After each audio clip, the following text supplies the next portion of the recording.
Welcome again. Have you ever looked up in the sky at night, seeing all the stars, and maybe pointed out and say, "Look, there's the Milky Way.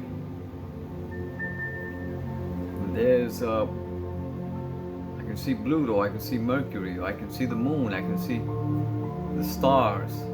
I can see different constellations." What we do is we actually take this vast, infinite universe and we constrict it into constellations and planets and solar systems.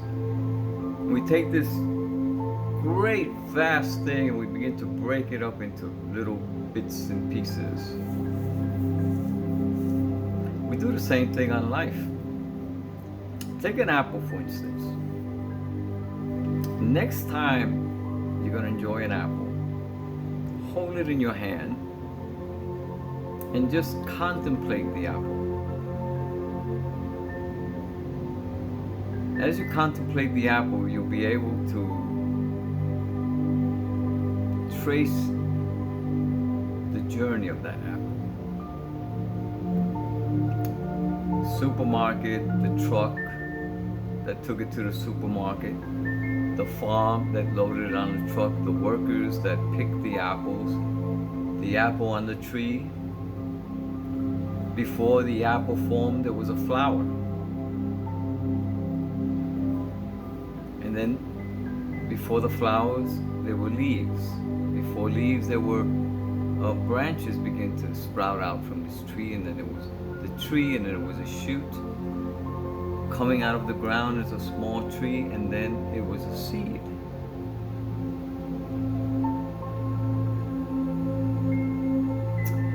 Looking at the tree, you can see the sun that has somehow blended itself into the tree in what we call photosynthesis and added to that flower and that leaf in that tree and made it grow. We can see the clouds in that tree because the clouds that release the rain that quench the thirst of the tree, and then we have the ground which nourish the tree with its nutrients made up of animals and vegetation that has died and decomposed and became earth. Or we can take the seed from which the tree burst. We can see all inside the seed, all that intelligent potential of an apple tree. And then we can take that seed back to the apple from which it came. And the process starts all over again. As if that's not enough, as we look at all of that, and then we take a bite of the apple. The apple goes into our body and becomes a part of us.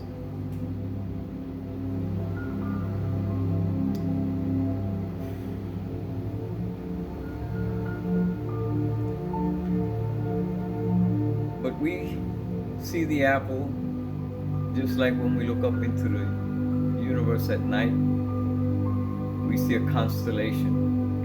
What we've done with the universe, we've constricted it into smaller parts. We do with the apple. It's natural, so natural to do that. We never think about the apple. We never think about our relationship with trees and how they are an extension of our lungs because they give us oxygen. Everything is connected. Every single thing is connected.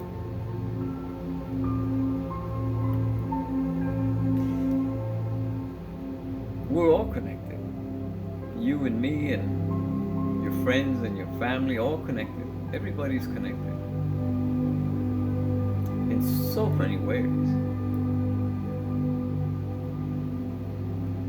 Take, for instance, our personalities. How are they formed? The baby is born. When the beginning, it sees no separation between itself and its mother. It does not see that separation. It's only as it begins to grow that that sort of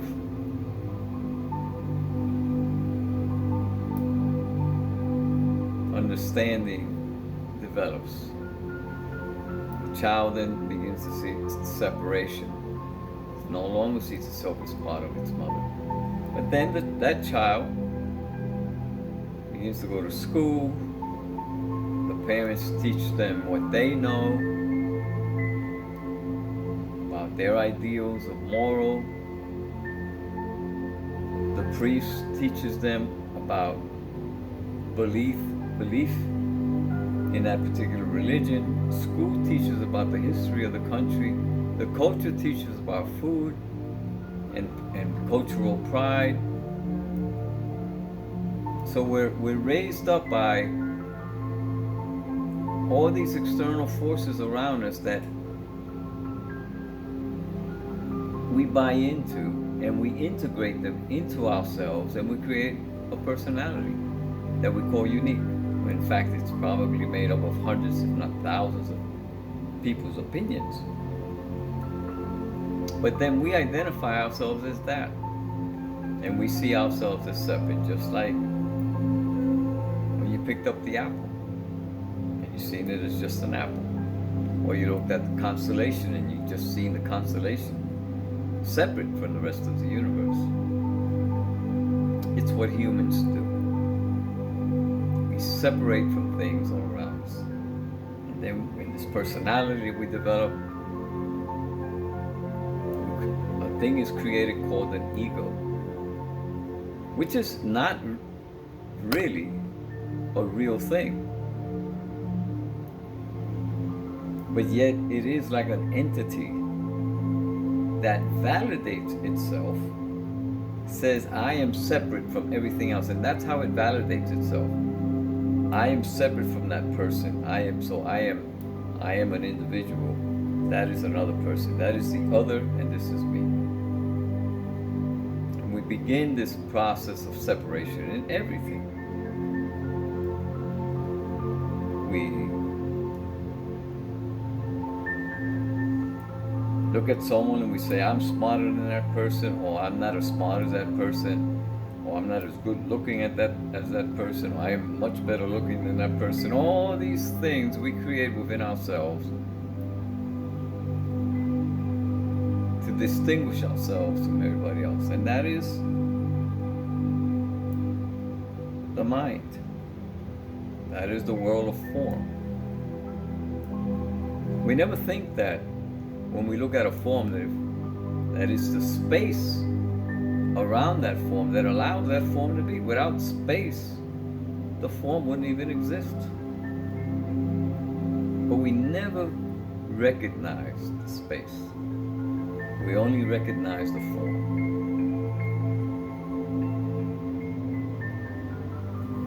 We look at a wooden table. Look at a wooden table, says that's a table. We never say, when we look at that wooden table, we never say that's wood. Because then, if we were to say it was wood,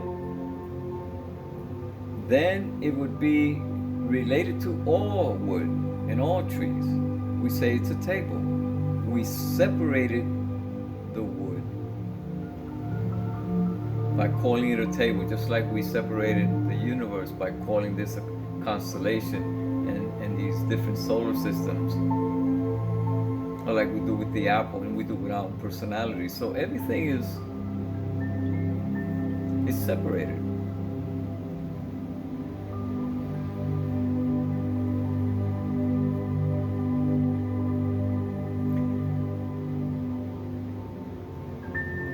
This creates the world of form and time and space, the finite world that we live in. So we separate in ourselves by saying, this was the day I was born, so because I had a beginning, I'm going to have an end. And we identify ourselves with our personalities and with our lives. And we see people growing old around us, so we grow old too. I thought about that a lot. I wonder if part of the reason why everybody grows old is because they think that that's what they're supposed to do. I don't know. But the body does get old. It wears itself out eventually. And then it goes back to what? To the earth, from whence it came. Start all over again, and then that earth, and after so many years, the cemeteries disappear, and then there's nothing but earth, and then somebody plants an apple tree there, and a tree grows, and the clouds and the sun greet the tree and caress it with its warmth and its wetness, and somebody else eats another apple. And the essence of who you identified yourself as being becomes a part of that apple as well. Do you see?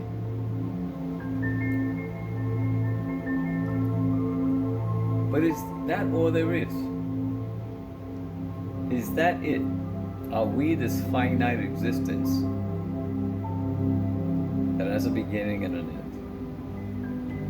Well, if we identify ourselves with the personality ego, then that's what we see. A finite being who grows up, gets old, gets sick, and dies. And that's okay.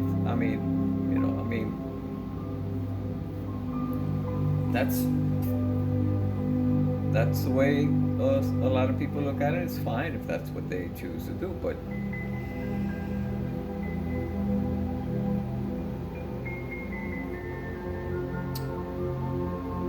are we really that? Is that what we are? Just by knowing that our personalities are made up of other people, we know that we're not that. What is it that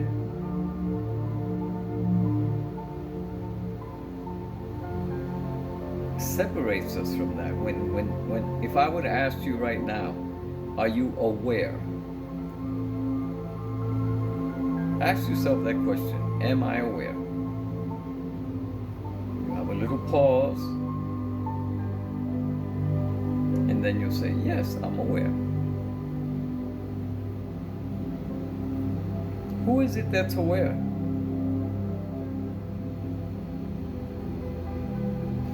Who is it that's aware of your thoughts, for instance? For the most part,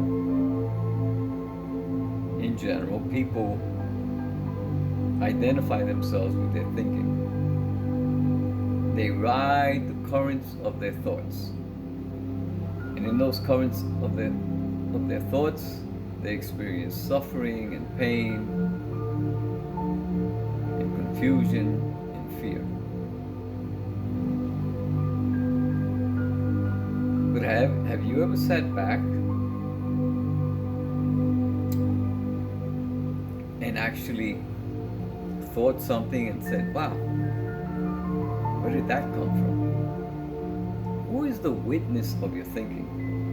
Who is aware of your thinking? Your thoughts can't be aware of themselves, because if the thoughts were aware of themselves, then you would not be able to say, I am aware. Who is it? What is it that is aware of your thoughts?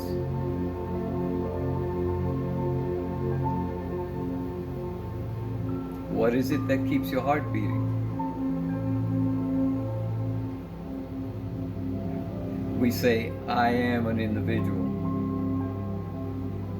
But we don't say,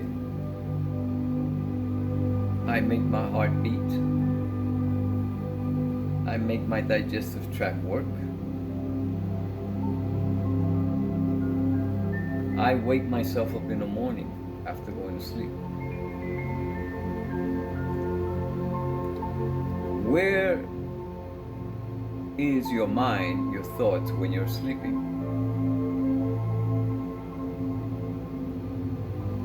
Where do they go? You fall asleep, you close your eyes, the world ceases to exist. And then by some miracle, you wake up in the morning and start out your new day without even giving it a thought.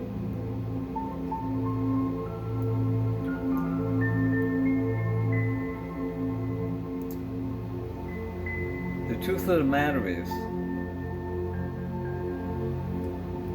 that there is no truth to the matter. Matter does not even exist. Scientists have not been able to identify matter. In reality, what we're seeing out here in the world, we don't know what we're really seeing or why we're seeing it. When we look at something, you look at a table or you look at a figure, a porcelain figure, and it's red. There's no red color in your brain or in my brain. We don't see the red color in the figurine. The only thing that goes on in the brain are a lot of electrical impulses that form an ideal of what is being looked at. And that ideal is what creates the forms around us. Our limitations allow us, the limitations of the body allow us to see form. If our eyesight was to be magnified 1,000 times, or thereabouts, I'm not sure exactly how much it would have to be magnified, but would we see what we see? If our sense of touch were to be magnified, would we touch what we now touch? They are spectrums of light and colors that we don't even see. Birds have a greater spectrum of colors than we do. They see colors that we don't see ever. So much, so many things. And we have this reality that we believe that we're living in, and we live it out. We live it in suffering, really. Because life creates this life. The life of form creates suffering.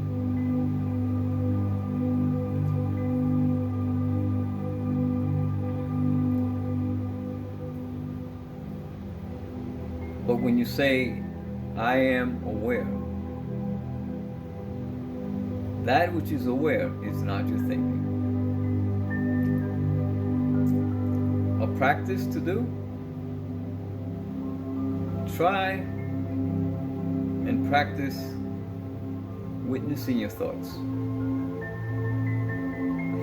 When you begin to do that, it's not going to be easy in the beginning, but eventually you'll be able to do it. You'll actually create a separation between what you really are and your thinking. Because your thinking is nothing but a tool of your consciousness, of your spirit. I use the word consciousness. But know that whenever I use the word consciousness, the equivalent to consciousness is in the religious or in the spiritual realm is spirit. So, consciousness is aware of your thinking. That is how you are aware. Imagine consciousness to be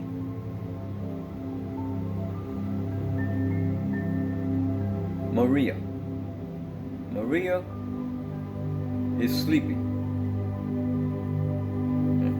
She's relaxed, she has no problems, no thoughts or nothing. She's just sleeping, and then Maria dreams that she's Anne in New York. And Anne is living this life and seeing the buildings and the people and interacting and living a life, and Anne meets a young man in a restaurant, and they fall in love and they get married and have a family.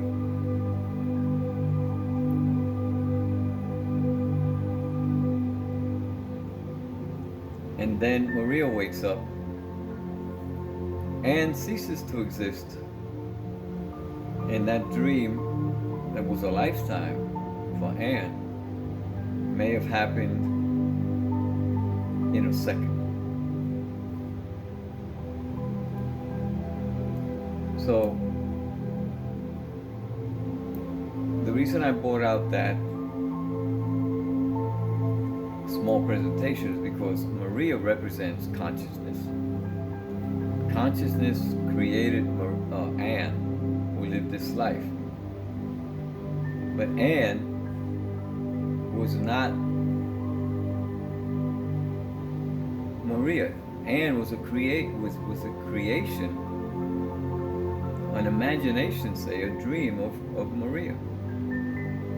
So Anne, in her life, when Maria was sleeping, always felt this emptiness within her, which is what everybody feels, that we all are trying to fulfill.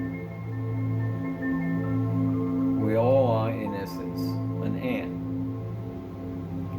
And this emptiness within us is because Anne, deep inside, doesn't feel complete, because she is really Maria, sleeping. So there's always this emptiness inside, because and somehow, in some subtle way, knows that she is not complete, that she is not really Anne. But she doesn't understand that. She does not know it's not really Anne. She just feels the emptiness. She doesn't define it. So that she goes out. We all go out in life and we try to fulfill that emptiness. We all want to be happy. We're always we try to find happiness in this dream world. We try to find it in other people. We try to find it in material wealth. We try to find it in a shiny new car, in a nice job, in climbing a mountain. We're always trying to find happiness, to fill that emptiness within us. Just like Anne, she knows that she is nothing but a dream in Maria's head. I'm going to keep this short. That's going to be my video for today. Thank you for listening. I hope you find it interesting.